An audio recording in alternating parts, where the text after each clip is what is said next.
സാമൂഹ്യ സുരക്ഷാ പെൻഷൻ ചർച്ചയാകുമ്പോൾ വ്യാജ പ്രചരണങ്ങളാണ് CPM നടത്തുന്നത്.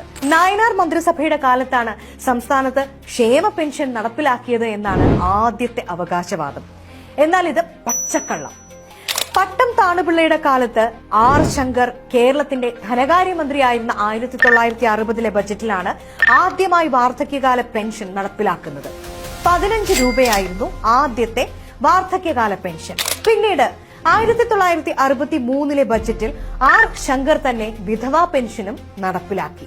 പിന്നാക്ക സമുദായത്തിൽ ജനിച്ച് ശക്തമായ രാഷ്ട്രീയ സാമൂഹിക പ്രവർത്തനങ്ങളിലൂടെ കേരളത്തിന്റെ മുഖ്യമന്ത്രി പദവി വരെ എത്തിയ കോൺഗ്രസ് നേതാവായ R. ശങ്കർ എന്ന മഹാനായ മനുഷ്യനോടുള്ള അവഹേളനമാണ് CPMന്റെ ഈ കള്ളപ്രചരണം. 1995 നരസിംഹറാവുവിന്റെ നേതൃത്വത്തിൽ കേന്ദ്രം ഭരിച്ചിരുന്ന കോൺഗ്രസ് സർക്കാർ ആരംഭിച്ചതാണ് നാഷണൽ സോഷ്യൽ അസിസ്റ്റൻസ് പ്രോഗ്രാം. അന്ന് ശ്രീ മൻമോഹൻ സിംഗ് ആണ് കേന്ദ്ര ധനകാര്യ മന്ത്രി. ഇത് കേരളത്തിൽ നടപ്പിലാക്കിയതും കോൺഗ്രസ്, K. കരുണാകരൻ, A.K. ആന്റണി മന്ത്രിസഭകളാണ്. NSAPയുടെ ഭാഗമായി കേന്ദ്ര സഹായത്തോടെ 5 വിഭാഗങ്ങൾക്കാണ് സാമൂഹ്യ സുരക്ഷാ പെൻഷൻ ഏർപ്പെടുത്തിയിരുന്നത്.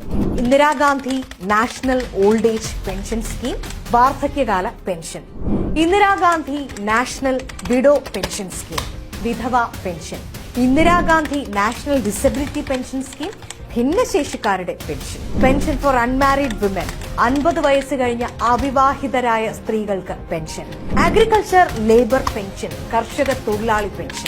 2011 വെറും 300 രൂപയായിരുന്ന ക്ഷേമ പെൻഷൻ ഉമ്മൻചാണ്ടിയുടെ നേതൃത്വത്തിൽ പിന്നീട് വന്ന UDF സർക്കാർ ആദ്യം 1200 രൂപ വരെയും അവസാന മന്ത്രിസഭയിൽ 75 വയസ്സിന് മുകളിലുള്ളവർക്ക് 1500 രൂപ വരെ ഉയർത്തി നൽകിയിട്ടുണ്ട്. ഇത് ഞാൻ പറയുന്നതല്ല. CPM MLA OS അംബികയ്ക്ക് ധനകാര്യമന്ത്രി KN ബാലഗോപാൽ നിയമസഭയിൽ നൽകിയ മറുപടിയാണ് നിങ്ങൾക്ക് കാണാം. ഇതുകൂടാതെ അന്ന് ഒരാൾക്ക് ഒന്നിൽ കൂടുതൽ പെൻഷൻ അർഹതയുള്ളതിനാൽ ശരാശരി 1200 രൂപയിലധികം അക്കാലത്ത് ലഭിക്കുമായിരുന്നു. BS സർക്കാരിന്റെ കാലഘട്ടത്തിൽ 300 രൂപ ക്ഷേമ പെൻഷൻ നൽകിയിരിക്കുന്നത് 16 ലക്ഷം പേർക്കാണ്. എന്നാൽ UDF സർക്കാർ 5 വർഷം കൊണ്ട് അത് 33 ലക്ഷം പേർക്കായി ഉയർത്തി. UDF കാലത്ത് ക്ഷേമ പെൻഷൻ 18 മാസം കുടിശ്ശികയായി എന്നതാണ് അടുത്ത ക്യാപ്സൂൾ.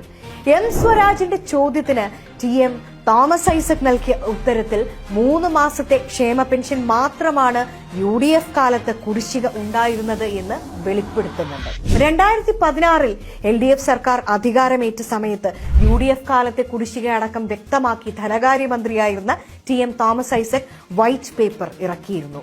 വൈറ്റ് പേപ്പർ എന്നാൽ സാമ്പത്തിക അവസ്ഥ സംബന്ധിച്ച് സത്യപ്രസ്താവനയാണ്.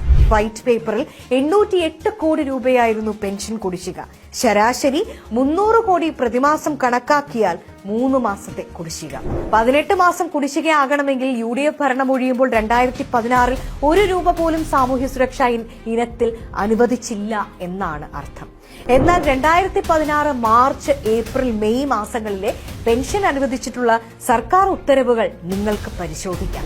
പിന്നെ നടത്തുന്ന ആരോപണം UDF അധികാരത്തിലെത്തിയാൽ ക്ഷേമ പെൻഷൻ നിർത്തലാക്കും എന്നാണ്. ക്ഷേമ പെൻഷൻ കൊണ്ടുവന്ന കോൺഗ്രസിന്, ക്ഷേമ പെൻഷൻ വർദ്ധിപ്പിച്ച കോൺഗ്രസിന്, ക്ഷേമ പെൻഷൻ ഗുണഭോക്താക്കളെ വർദ്ധിപ്പിച്ച കോൺഗ്രസിന് ക്ഷേമ പെൻഷൻ മുടക്കം വരാതെ കൃത്യമായി കൊടുക്കാനും അറിയാം. അതിന് മാസപ്പടിക്കാരുടെ ഔദാര്യമൊന്നും വേണ്ട.